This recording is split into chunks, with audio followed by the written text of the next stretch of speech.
针对美国总统川普发出的48小时内要全面开放荷姆兹海峡最后通牒，伊朗军方怎么回应呢？好，伊朗军方回应，倘若美方真的出手攻击伊朗电厂的话，那么德黑兰当局将会彻底封锁这条关键水道。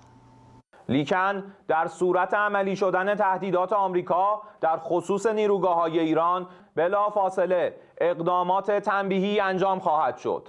یک، تنگه هرمز به طور کامل بسته می شود و تا نیروگاه‌های تخریب شده ما بازسازی نشوند این تنگه باز نخواهد شد.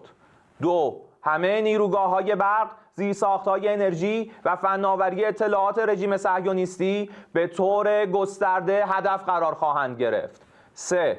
همه شرکت‌های مشابه در منطقه که سهامدار آمریکایی دارند به طور کامل تخریب خواهند شد.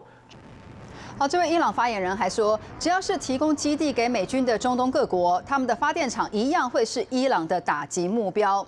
伊朗伊斯兰革命卫队还释出了新的影片，声称是动用了飞弹袭击以色列跟阿联等等录制下来的，摆出了继续作战的强硬姿态。